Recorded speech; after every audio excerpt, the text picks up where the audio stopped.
നമസ്കാരം. Evening business ന്യൂസിലേക്ക് സ്വാഗതം. ആദ്യം പ്രധാന വാർത്തകൾ.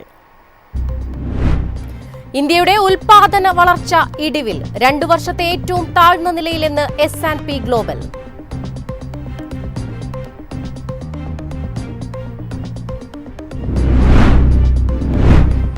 ഡിസംബറിലെ GST കളക്ഷനിൽ വർധന. ആഭ്യന്തര ഇടപാടുകളിൽ നിന്നുള്ള വരുമാനം 1.22 ലക്ഷം കോടിയായി.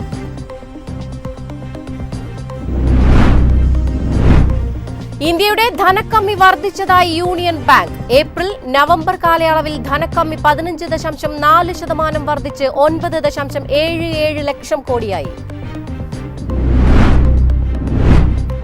UPI ഇടപാടുകളിൽ റെക്കോർഡ് വർധന. ഡിസംബറിൽ രേഖപ്പെടുത്തിയത് 29% വർധന.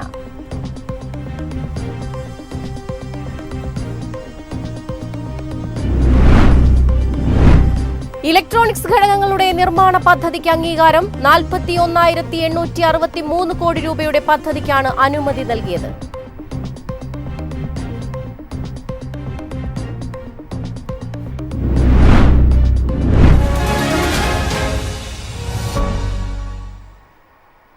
വിശദമായ വാർത്തകൾ നോക്കാം. ഇന്ത്യൻ ഓഹരി വിപണി ഇന്ന് നേട്ടത്തിൽ ക്ലോസ് ചെയ്തു. സെൻസെക്സ് 573 പോയിന്റ് ഉയർന്ന് 85,762-ലും നിഫ്റ്റി 182 പോയിന്റ് ഉയർന്ന് 26,328-ലും ക്ലോസ് ചെയ്തു. സെൻസെക്സ് ഓഹരികളിൽ NTPC, Trent, Bajaj Finance, Maruti Suzuki, Mahindra and Mahindra Power Grid എന്നീ ഓഹരികൾ നേട്ടമുണ്ടാക്കിയപ്പോൾ ITC, Bharti Airtel, UltraTech, Axis Bank, IndiGo എന്നിവ നഷ്ടത്തിൽ വ്യാപാരം അവസാനിപ്പിച്ചു. മേഖലാ സൂചികകളിൽ Nifty, auto, metal, PSU bank, realty, consumer durables എന്നിവ 1%-ലധികം ഉയർന്നു. നിഫ്റ്റി FMCG മാത്രമാണ് ഇന്ന് ഇടിവ് നേരിട്ടത്. സൂചിക 1.18% ഇടിഞ്ഞു. Nifty mid cap 1.06%, Nifty small cap 0.7% ഉയർന്നു. ഇന്ത്യയുടെ ഉൽപാദന വളർച്ച 2 വർഷത്തെ താഴ്ന്ന നിലയിലെന്ന് S&P. ഉത്സവകാല ഡിമാൻഡ്, ആഗോള ഓർഡറുകൾ എന്നിവ കുറഞ്ഞതാണ് കാരണമായത്. നവംബറിലെ 56.6-ൽ നിന്ന് HSBC manufacturing purchase managing index ഡിസംബറിൽ 55 കുറഞ്ഞു. ഇത് 38 മാസത്തെ ഏറ്റവും താഴ്ന്ന നിലയിലാണെന്ന് S&P ഗ്ലോബൽ പറയുന്നു. മാന്ദ്യമുണ്ടായിട്ടും ഇന്ത്യയുടെ ഉൽപാദന മേഖല ശക്തമായ നിലയിലാണ് വർഷം അവസാനിച്ചതെന്ന് S&P ഗ്ലോബൽ മാർക്കറ്റ് ഇന്റലിജൻസിലെ സാമ്പത്തിക ശാസ്ത്ര അസോസിയേറ്റ് ഡയറക്ടർ പൂളിയാന ഡി ലിമ പറഞ്ഞു. അവസാന സാമ്പത്തിക പാദത്തിലേക്ക് കടക്കുമ്പോൾ പുതിയ ബിസിനസ് ഇൻടേക്കുകളിലെ കുത്തനെയുള്ള വർധനവ് കമ്പനികൾക്ക് നേട്ടമായി. കൂടാതെ പ്രധാന പണപ്പെരുപ്പ സമ്മർദ്ദങ്ങളുടെ അഭാവം ഡിമാൻഡിനെ പിന്തുണയ്ക്കുന്നത് തുടരുമെന്നും അവർ പറഞ്ഞു. ഇന്ത്യയുടെ മൊത്ത ആഭ്യന്തര ഉൽപാദനത്തിൽ ഏകദേശം 16% വിഹിതം ഉൽപാദന മേഖലയ്ക്കാണ്. ഡിസംബറിൽ പുതിയ ബിസിനസ്സുകൾ ശക്തമായ നിരക്കിൽ വളർച്ച തുടരുന്നു. എന്നാൽ 2023 ഡിസംബറിന് ശേഷമുള്ള ഏറ്റവും മന്ദഗതിയിലായിരുന്നു ഇത്. ഫാക്ടറി ഉൽപാദനവും വികസിച്ചു. 2022 ഒക്ടോബറിന് ശേഷമുള്ള ഏറ്റവും ദുർബലമായ നിരക്കിലായിരുന്നു ഇത്. പുതിയ കയറ്റുമതി ഓർഡറുകളിൽ സ്ഥിരമായ നേരിയ തോതിലെ വളർച്ചയാണ് കണ്ടതെന്നും ഡി ലിമ പറഞ്ഞു. ഡിസംബറിൽ ഉയർന്ന അന്താരാഷ്ട്ര വിൽപ്പന സൂചിപ്പിക്കുന്ന കമ്പനികളുടെ പങ്ക് 2025 ശരാശരിയുടെ പകുതിയോളമായിരുന്നെന്നും അവർ പറഞ്ഞു. കയറ്റുമതി കുറച്ച് വിപണിയിലേക്ക് മാത്രമായി പരിമിതപ്പെടുത്തിയിട്ടുണ്ടെന്നും ഏഷ്യ, യൂറോപ്പ്, മിഡിൽ ഈസ്റ്റ് എന്നിവിടങ്ങളിലേക്കാണ് പ്രധാനമായും സാധനങ്ങൾ പോകുന്നതെന്നും അവർ കൂട്ടിച്ചേർത്തു. ന്യൂസ് ഡെസ്ക് വൈഫിൻ TV. നിരക്ക് കുറച്ചിട്ടും ഡിസംബറിലെ GST കളക്ഷനിൽ വർധന. ആഭ്യന്തര ഇടപാടുകളിൽ നിന്നുള്ള വരുമാനം 1.2% ഉയർന്ന് 1.22 ലക്ഷം കോടിയായി. 2025 ഡിസംബറിൽ GST പിരിവ് 6.1% ഉയർന്ന് 1.74 ലക്ഷം കോടി രൂപയിലെത്തി. മുൻവർഷം ഇതേ മാസത്തിൽ GST കളക്ഷൻ 1.64 ലക്ഷം കോടി രൂപയായിരുന്നു. 2025 സെപ്റ്റംബർ 22 മുതൽ രാജ്യത്ത് നടപ്പിലാക്കിയ GST പരിഷ്കാരങ്ങളുടെ ഭാഗമായി 375 ഇനങ്ങളുടെ നികുതി നിരക്കുകളാണ് കുറച്ചത്. ഡിസംബറിൽ ആഭ്യന്തര ഇടപാടുകളിൽ നിന്നുള്ള GST വരുമാനം 1.2% ഉയർന്ന് 1.22 ലക്ഷം കോടി രൂപയായി. ഇറക്കുമതി നികുതിയിൽ നിന്നുള്ള വരുമാനം 19.7% വർദ്ധിച്ച് 51,977 കോടി രൂപയിലെത്തി. റീഫണ്ട് തുകയും 31% ഉയർന്ന് 28,980 കോടി രൂപയായി. റീഫണ്ടിന് ശേഷം കണക്കാക്കുന്ന GST വരുമാനത്തിൽ 2.2% വർധനയുണ്ടായി. നവംബറിൽ ആകെ GST കളക്ഷൻ 0.7% ഉയർന്ന് 1,70,276 കോടി രൂപയായി. മുൻവർഷം നവംബറിൽ ഇത് 1,69,016 കോടി രൂപയായിരുന്നു. ഒക്ടോബറിൽ GST കളക്ഷൻ 4.6% വർദ്ധിച്ചിരുന്നു. 2024 ഒക്ടോബറിലെ 1.87 ലക്ഷം കോടി രൂപയിൽ നിന്ന് 1.95 ലക്ഷം കോടി രൂപയിലേക്കാണ് വരുമാനം ഉയർന്നത്. 2025 ഏപ്രിൽ മുതൽ നവംബർ വരെയുള്ള കാലയളവിൽ GST പിരിവിൽ 8.9% വർധന രേഖപ്പെടുത്തി. ഈ കാലയളവിൽ ആകെ GST വരുമാനം 14,70,488 കോടി രൂപയായാണ് ഉയർന്നത്. സാമ്പത്തിക പ്രവർത്തനങ്ങളിലെ വളർച്ചയും ഉപഭോഗ വർധനയും GST വരുമാനം ശക്തിപ്പെടുത്തുന്നതായാണ് വിലയിരുത്തൽ. News desk MyFin TV. ഇന്ത്യയുടെ ധനക്കമ്മി വർദ്ധിച്ചതായി യൂണിയൻ ബാങ്ക്. ഏപ്രിൽ നവംബർ കാലയളവിൽ ധനക്കമ്മി 15.4% വർദ്ധിച്ച് 9.77 ലക്ഷം കോടിയായെന്ന് റിപ്പോർട്ട്. 2026 സാമ്പത്തിക വർഷത്തിലെ ആദ്യ 8 മാസങ്ങളിൽ ധനക്കമ്മി 9.77 ലക്ഷം കോടിയായിരുന്നു.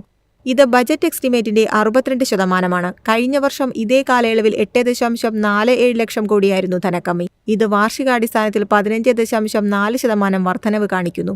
2026 സാമ്പത്തിക വർഷം ഏപ്രിൽ മുതൽ നവംബർ വരെയുള്ള കാലയളവിൽ വാർഷികാടിസ്ഥാനത്തിൽ 28% കുത്തനെ വർദ്ധിച്ച മുൻകൂർ മൂലധന ചെലവാണ് ഉയർന്ന ധനക്കമ്മിക്ക് കാരണമായത്. ഒരു സർക്കാരിന്റെ മൊത്തം ചെലവ് സാമ്പത്തിക വർഷത്തിലെ മൊത്തം വരുമാനത്തേക്കാൾ കൂടുതലാകുമ്പോഴാണ് ധനക്കമ്മി ഉണ്ടാകുന്നത്. ഇത് കടം വാങ്ങുന്നതിലൂടെ നികത്തേണ്ട ഒരു കുറവ് സൃഷ്ടിക്കുകയും ദേശീയ കടത്തിലേക്ക് കൂട്ടിച്ചേർക്കുകയും ചെയ്യുന്നു. ചരക്ക് സേവന നികുതി നഷ്ടപരിഹാര സെസ് വലിയ തോതിൽ നിർത്തലാക്കിയതോടെ ഏകീകൃത സർക്കാർ ധനകാര്യങ്ങൾ രൂപപ്പെടുത്തുന്നതിൽ സംസ്ഥാനങ്ങളുടെ പങ്ക് കൂടുതൽ പ്രാധാന്യം അർഹിക്കുന്നുണ്ടെന്നും UBA റിപ്പോർട്ട് പരാമർശിക്കുന്നു. സംസ്ഥാനങ്ങളുടെ സ്വന്തം വരുമാന പ്രകടനവും അവയുടെ വായ്പയെടുക്കൽ സ്വഭാവവും ഭാവിയിൽ ഒരു പ്രധാന പങ്ക് വഹിക്കുമെന്ന് പ്രതീക്ഷിക്കുന്നു. News desk MyFin TV. UPI ഇടപാടുകളിൽ റെക്കോർഡ് വർധന. ഡിസംബറിൽ 29% വർധനയാണ് രേഖപ്പെടുത്തിയത്. രാജ്യത്ത് UPI ഇടപാടുകളുടെ എണ്ണത്തിൽ വൻ വർധന രേഖപ്പെടുത്തി. 2025 ഡിസംബറിൽ UPI ഇടപാടുകളുടെ എണ്ണത്തിൽ 29% വളർച്ചയാണ് രേഖപ്പെടുത്തിയത്. ഡിജിറ്റൽ ഇടപാടുകളുടെ എണ്ണത്തിലും മൂല്യത്തിലും 2025 റെക്കോർഡ് വർഷമായി മാറിയതായാണ് കണക്കുകൾ വ്യക്തമാക്കുന്നത്. ഡിസംബറിൽ മാത്രം രാജ്യത്ത് നടന്നത് 21.6 ബില്യൺ ഡിജിറ്റൽ ഇടപാടുകളാണ്. ഒരു മാസത്തിനുള്ളിലെ ഏറ്റവും ഉയർന്ന ഇടപാടെണ്ണമാണിത്. നവംബറിൽ രേഖപ്പെടുത്തിയ 20.47 ബില്യൺ ഇടപാടുകൾ റെക്കോർഡാണ് ഇതോടെ മറികടന്നത്. അതേസമയം ഇടപാടുകളുടെ മൊത്തം മൂല്യം 28 ലക്ഷം കോടി രൂപയിലേക്ക് ഉയർന്നു. നവംബറിൽ ഇത് 26.3 ലക്ഷം കോടി രൂപയായിരുന്നു. ഒക്ടോബറിൽ രേഖപ്പെടുത്തിയ 27.3 ലക്ഷം കോടി രൂപ എന്ന മുൻ റെക്കോർഡും ഡിസംബറിൽ തകർത്തു. രാജ്യത്ത് പ്രതിദിനം ശരാശരി 698 മില്യൺ ഡിജിറ്റൽ ഇടപാടുകളാണ് നടക്കുന്നത്.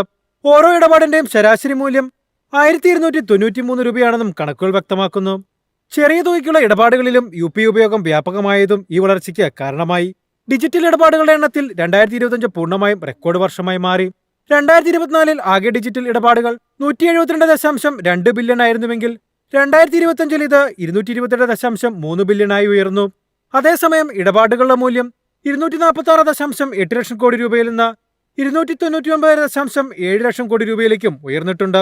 മൊത്തം ഡിജിറ്റൽ ഇടപാടുകളിൽ ഭൂരിഭാഗവും UPI കൈവശപ്പെടുത്തിയെന്നാണ് കണക്കുകൾ സൂചിപ്പിക്കുന്നത്.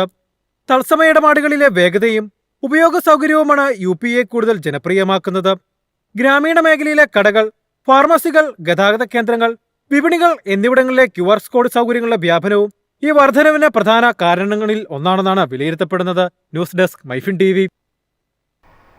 ഇലക്ട്രോണിക്സ് ഘടകങ്ങളുടെ നിർമ്മാണ പദ്ധതിക്ക് അംഗീകാരം. 41,863 കോടി രൂപയുടെ പദ്ധതിക്കാണ് ഇലക്ട്രോണിക്സ് ആൻഡ് IT മന്ത്രാലയം അനുമതി നൽകിയത്.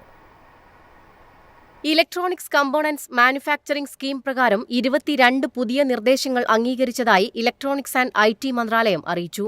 സ്കീമിന്റെ 3ാം ഘട്ടത്തിലാണ് അംഗീകാരം നൽകിയത്. 41,863 കോടി രൂപയുടെ നിക്ഷേപവും 2,58,152 കോടി രൂപയുടെ ഉൽപ്പാദനവും പ്രതീക്ഷിക്കുന്നു. BPL, Wipro hydraulics, Motherson electronics, Tata electronics, Samsung display, Dixon electronics, ATL battery technology തുടങ്ങിയ കമ്പനികളുടെ നിർദ്ദേശങ്ങളാണ് അംഗീകരിച്ചത്. കേന്ദ്ര IT മന്ത്രി അശ്വിനി വൈഷ്ണവ് കമ്പനികൾക്ക് ഇത് സംബന്ധിച്ച കത്തുകൾ നൽകി. പദ്ധതി നടപ്പിലാക്കുന്നതോടെ 33,791 പേർക്ക് തൊഴിൽ ലഭിക്കും. മൊബൈൽ നിർമ്മാണം, ടെലികോം, ഉപഭോക്തൃ electronics, strategic electronics, automotive, IT hardware തുടങ്ങിയ ഉൽപ്പന്നങ്ങളുടെ നിർമ്മാണത്തിനാണ് അംഗീകാരം നൽകിയത്. ആന്ധ്രാപ്രദേശ്, ഹരിയാന, കർണാടക, മധ്യപ്രദേശ്, മഹാരാഷ്ട്ര, തമിഴ്നാട്, ഉത്തർപ്രദേശ്, രാജസ്ഥാൻ എന്നിവയുൾപ്പെടെ 8 സംസ്ഥാനങ്ങളിലായി വ്യാപിച്ചു കിടക്കുന്ന പദ്ധതികളാണ് അംഗീകരിച്ചത്.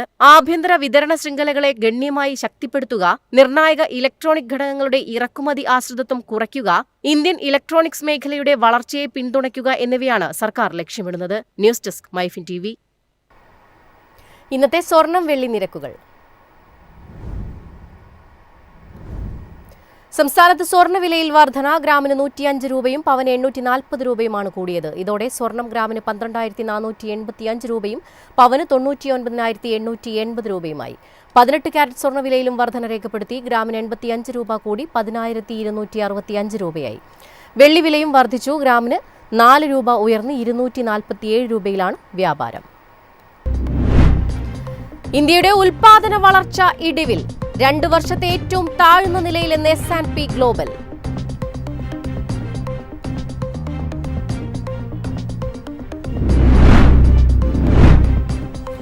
ഡിസംബറിലെ GST കളക്ഷനിൽ വർധന.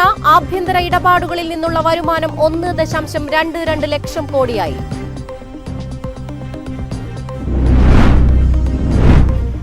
ഇന്ത്യയുടെ ധനക്കമ്മി വർദ്ധിച്ചതായി യൂണിയൻ ബാങ്ക്. ഏപ്രിൽ നവംബർ കാലയളവിൽ ധനക്കമ്മി 15.4% വർദ്ധിച്ച് 9.77 ലക്ഷം കോടിയായി. UPI ഇടപാടുകളിൽ റെക്കോർഡ് വർധന. ഡിസംബറിൽ രേഖപ്പെടുത്തിയത് 29% വർധന.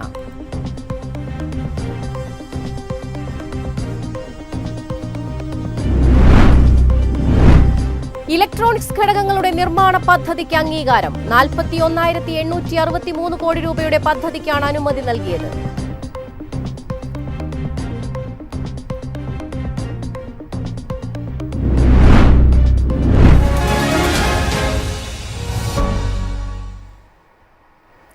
ഇതോടെ ഈവനിംഗ് ബിസിനസ് ന്യൂസ് സമാപിക്കുന്നു. നമസ്കാരം.